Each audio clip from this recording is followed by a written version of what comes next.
Vamos a ver en este último vídeo un par de ejercicios de aproximación de una distribución mediante otra distribución. Hay un fichero en el apartado de complementos que ya vimos en la lección de distribuciones, que es este fichero, en el apartado este de complementos, este fichero que se llama funciones de distribución, que es, digamos, como la lección 6 de este curso de estadística matemática, pero en pequeñito, con pocas distribuciones y, digamos, muy resumido, con las formas de las distribuciones, etc. Pero hay este esquema que ya os lo comenté, que lo abordaríamos en el tema de convergencia estocástica. Y es esta idea de que una binomial y una Poisson la podemos aproximar a una distribución normal. Lo hemos visto en esta lección.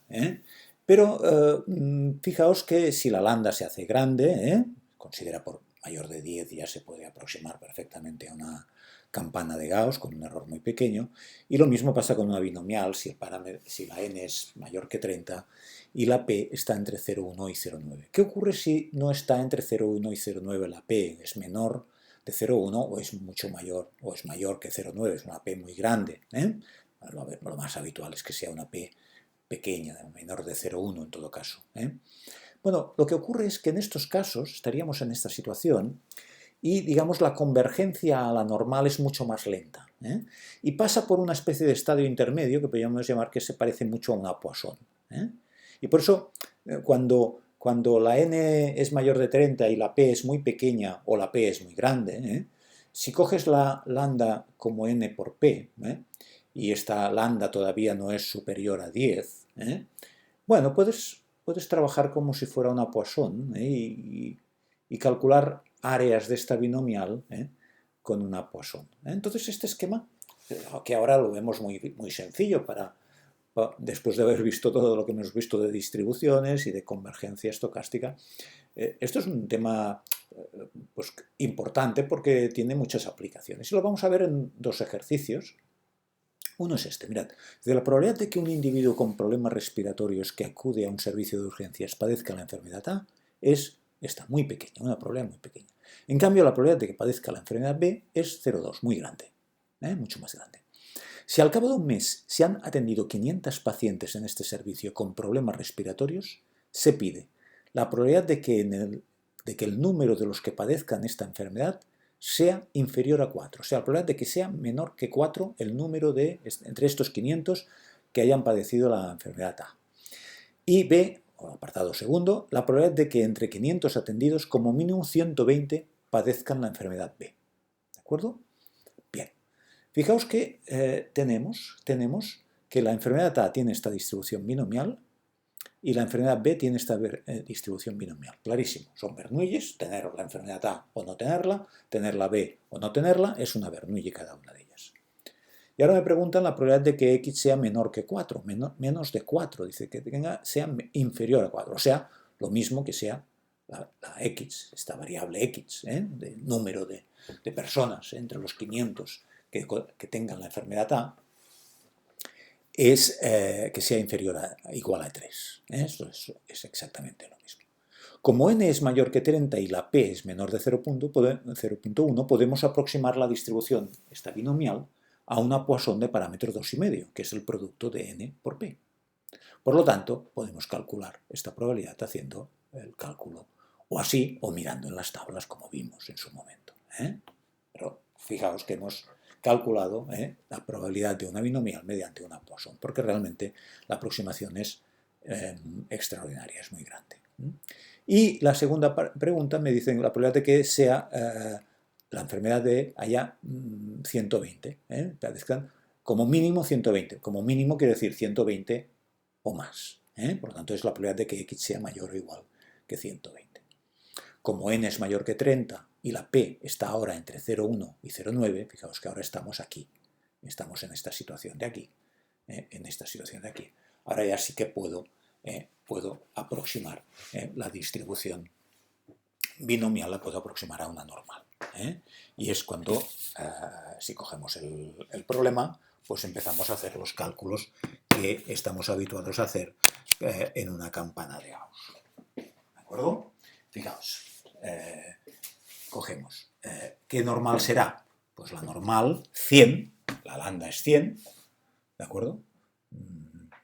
Porque tenemos 500 multiplicado por 0,2, es 100, y por lo tanto la normal será 100 raíz cuadrada de 80, que es n por p y por q, o por 1 menos p, ¿de acuerdo? O sea, la varianza de la binomial, es 80. Entonces, la desviación estándar será la raíz cuadrada de 80, ¿de acuerdo?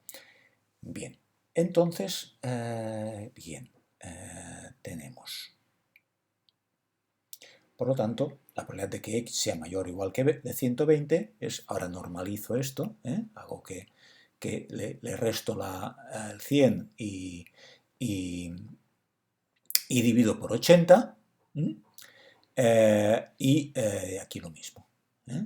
Esto me queda una normal 0,1 y esto me queda el 2,24, que mirando en tablas tengo un área de 0,013, ¿de acuerdo? Y ahora dice, si se aplicara la corrección por aproximación por una continua, sería un poco diferente. ¿Qué quiere decir la continua? Claro, pensad que estamos aproximando una distribución que en realidad es discreta por una continua, y estamos calculando la probabilidad de que sea mayor o igual que 120. Entonces, ¿qué ocurre? Que es bastante recomendable en estos casos coger, digamos, el área que hay desde la mitad, porque dice área por encima de 120, o sea, 120 está incluido. Entonces, si está incluido, esta corrección es coger la mitad, no coger el 119, que ya nos iríamos al anterior, ¿no? Ya no estaríamos cumpliendo esta mayor o igual, sino cogemos el 119,5, ¿de acuerdo? Y así la zona que va del 119 al 120 cogemos la mitad y la otra mitad quedaría en el otro lado. Si fuera mayor estricto que 120, entonces cogeríamos el 120,5, aquí, el 120,5. O sea, es muy habitual coger el 120 directamente, tanto si es mayor o igual como el mayor. Pero desde una forma estricta, desde un punto de vista estricto, es recomendable trabajar con esta aproximación, con este método de aproximación por una continua, que es simplemente esto, coger o restar 0,5 dependiendo si es mayor o igual que estricto, te vas un poco a la izquierda, y si fuera mayor estricto te irían pues, un poco más a la derecha, hubiéramos cogido 120,5. Y ahora 2,18 me queda este resultado, y ahora el área es 0,03. Bueno, ha cambiado, no está mal el cambio, ¿de acuerdo? Por lo tanto, bueno, son cosas de estas que son detalles que, como es una probabilidad pequeña, puede haber un cambio que puede ser trascendente. ¿De acuerdo? Bien, veamos el siguiente problema. Dice, 1 de cada 400 niños que nacen en un hospital está afectado de fenilcetonuria.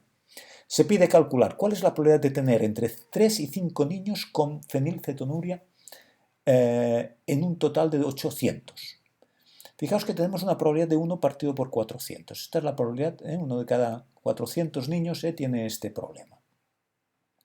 Y me pregunta la probabilidad que hay entre 3 y 5, que haya entre 3 y 5. Fijaos que esto, en realidad, si yo cojo 800 niños, si yo cojo 800 niños, el primer problema, el primer apartado, cojo 800 y cada niño tiene una probabilidad de 1 partido por 400 de tener fenilcetonuria, dice, esto es una binomial, claro, tener o no esta enfermedad es una Bernoulli, y de 800 son observaciones en una población, ¿no?, independientes de Bernoullis, ¿no?, de parámetro P igual a 1 partido por 400. Pues es una binomial 800, 1 partido por 400, como ya hemos visto.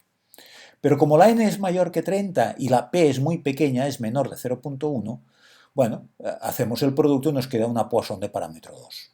Bueno, esta Poisson convergería a una normal, pero estamos a un nivel muy bajo, y todavía es demasiado aproximarlo, es poca aproximación aproximarlo a una campana de Gauss. Mejor trabajar con una Poisson, que es discreta igualmente, y se le parece mucho. Entonces, esta Poisson, entre 3 y 5, si lo calculáramos, pues tendríamos estos 3 cálculos aplicando la función de masa de una Poisson. Y me da, evidentemente también lo puedo buscar en una tabla de la Poisson, como hemos dicho en el tema 6 de distribuciones, y me queda esta probabilidad. El 2 dice, sabiendo que de un total de 600 niños como mínimo hay 2 afectados de fetilcetonurio, ¿cuál es la probabilidad de tener 3 afectados? Fijaos que es una probabilidad condicionada. Fijaos que sabemos que hay 2, como mínimo 2. Por lo tanto, lo primero que tenemos que hacer es preguntarnos por la probabilidad de 2, de que X sea mayor o igual que 2. Y esto lo tendremos en el denominador. Y en el numerador tenemos la probabilidad de que X sea mayor, que sea igual a 3. O sea, me piden, sabiendo que hay 2 o más afectados, ¿cuál es la probabilidad de que haya 3 exactamente? ¿Vale? Pues es la probabilidad de 3 condicionado a saber que X es mayor o igual que 2. Por lo tanto, todo se relativiza a X igual o mayor que 2, que es esto de aquí. Aplico la inversa, no iré a calcular las probabilidades de 2, de 3, así indefinidamente. Se cogerá 1 menos la probabilidad de 0 menos la probabilidad de 1. Y ahora aquí, fijaos, o mirando tablas o calculando, aplicando la función de masa, tengo esta probabilidad. Y esto se transforma en el espacio muestral, digamos, ¿no? En el referente. Por lo tanto, la probabilidad de 3, que es esta de aquí, la dividiré por esta probabilidad. Y esto es la probabilidad de que, sabiendo que hay 2 o más niños con esta afectación, en realidad haya 3. O sea, yo tengo la información de que hay como mínimo 2. ¿Cuál es la probabilidad de 3? Fijaos que no es esta. Esto es la probabilidad de 3 sin tener la información de que X es mayor o igual que 2. ¿De acuerdo? Entonces, haciendo estos cálculos me da que es un 28,4% o un 0,284. Y el 3 dice, ¿cuál es la probabilidad de tener más de 12 niños de fenilcetonuria de un total de 4.000? Fijaos que ahora ya estoy hablando de 4.000 niños y por lo tanto tengo una binomial de parámetro 4.000 y la P la misma, porque es la misma enfermedad. Pero ahora ya esta binomial hemos traspasado el límite, ¿no? Y estamos ya, ¿veis? Hasta una lambda de 10 pues estaríamos aquí, podemos trabajar con esta, es recomendable, pero a partir de aquí asintóticamente también llega a una normal a pesar de que la P sea muy pequeña. Tarde o temprano acabará en una normal como lo hemos visto en esta lección 7. Entonces lo que hacemos es aproximarlo a una Poisson. ¿Qué Poisson será? Pues si multiplico esto por esto me da 10. Será una normal 10 raíz de 10. ¿De acuerdo? Por lo tanto me piden cuál es la probabilidad de que sea tener más de 12 niños. Más de 12 niños. Por lo tanto, normalizo o estandarizo, y ahora esto será una normal. ¿De acuerdo? Y ahora fijaos que, ¿veis? Antes os decía en el problema anterior que si es mayor o igual que 120, cojo esta corrección por aproximación de una continua, cojo el 119,5 un poco antes, ¿no? Porque es un mayor o igual. En cambio aquí, que es un mayor estricto que 12, fijaos que cojo el 12,5, ¿veis? ¿De acuerdo? El 12,5, porque es un mayor estricto. Si hubiera sido un mayor o igual, hubiera cogido 11,5. Y entonces me queda que es la probabilidad que en una normal 0,1 tener área por encima de 0,79, que es esta probabilidad. ¿De acuerdo? ¿Sí? Bien, pues con esto acabamos esta lección 7, importantísima, de convergencia, de variables, de una sucesión de variables aleatorias. A nosotros nos interesa mucho sobre todo en la estadística, por todo lo que hemos comentado, de como estadístico, es una sucesión de variables aleatorias, independientes, idénticamente distribuidas, que a veces las haremos converger a un número y a veces la haremos converger a una distribución, a una variable aleatoria con una distribución conocida. Y esto será el hilo conductor de la estadística a partir de ahora.